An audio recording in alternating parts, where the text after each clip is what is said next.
always knew that it's not easy. It's comfortable working for someone else because you're going to get that paycheck, right? We focus on excellence. I know we hear people say that all the time, but we really focus on excellence. Yes, we could complain, and a lot of women did complain. That's just not our thing. Have you dealt with any fear or doubt in running your business? We never thought about giving up. Never. Did we experience fear? Yes. What made you want to start your own business as opposed to working for a company where you could work in the same industry? I think that I probably always wanted to, like, subconsciously, when I was 9 years old, I was asking my mom to take me to BJ's to buy candy and sell it at the studio, right?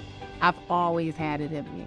And, but I always knew that it's not easy, right? And it's comfortable working for someone else because you're going to get that paycheck, right? Every other Friday. Always wanted to own my own business. I love to be able to have a vision, have groups of folks to, be able to implement that without too much bureaucracy, right? So the company that you started is called Arlo Solutions.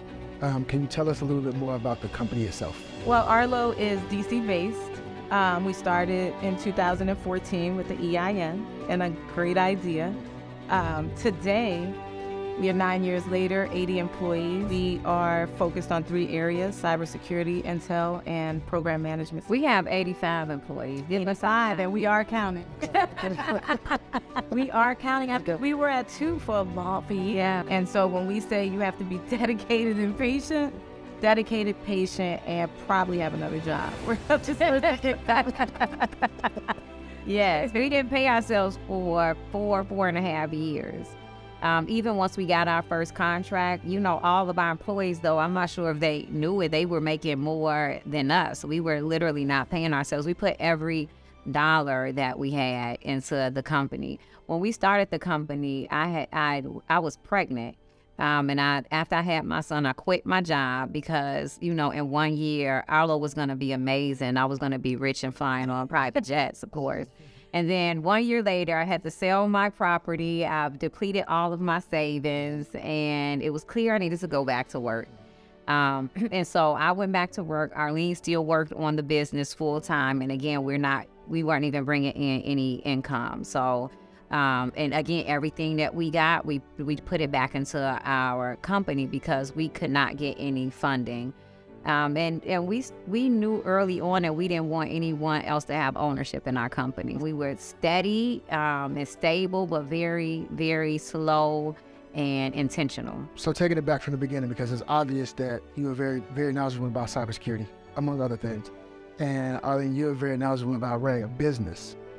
But how different of an animal is it to run a government contracting company? Ooh. How long did it take for you to realize how much you did not know about what it would take? I think we knew pretty immediately that we didn't know a lot. Google, talking to people, and Google was like our big friend at the time. I have a PhD in Google. And that's how we learned of SBA, and the SBA housed DSLBD and PTech and the Apex, and that they were there to help people like us. It was like, wow, I've been an entrepreneur, right, for 15 years, operating a small events and marketing company, and up the street where we live at was a whole building that's there specifically to help people like that. Okay, absolutely. I mean, we had a plan written down, phase 1, phase 2, phase 3, but it was like, okay, this is where we need to start. Okay. And it gave us a lot of confidence after that. I mean, yes, because now we know we don't, like, it's for sure, we don't know a lot of stuff, but we have the skill, and we're gonna take a year or 2 to figure this out and learn it. So we knew the first 2 years, like, we're gonna learn as much as we can. Sounds like the two of you turned fear into fire. Yeah. Right? Because fear could either get you stagnant, stuck. A lot of people are so fearful that they can't start.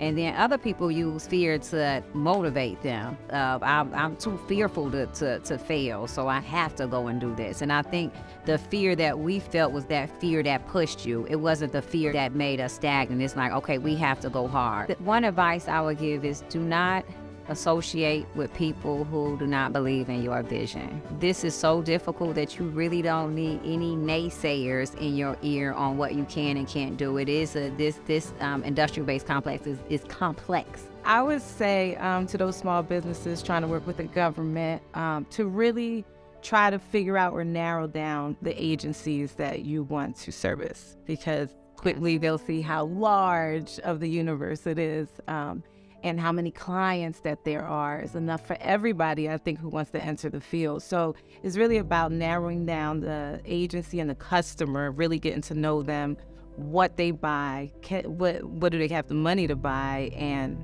tailoring to that customer. Yeah, and one last thing, when you have Arlene mentioned earlier that she manages the talent.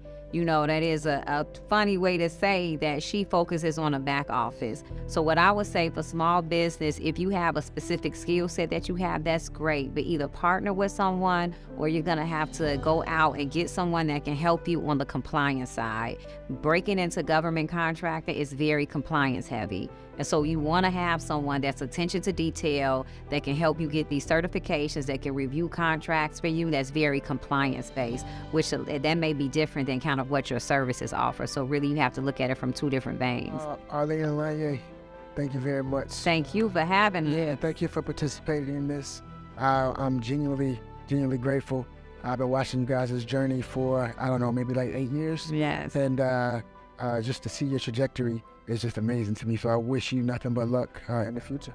And we want to thank you, because you have not only been watching our journey. Small companies like us, that's the only way that we can survive, by folks on the government side reaching out and trying to pull us in. So we're very appreciative. We really mean that. We're very appreciative for everything that you do for us. I appreciate that.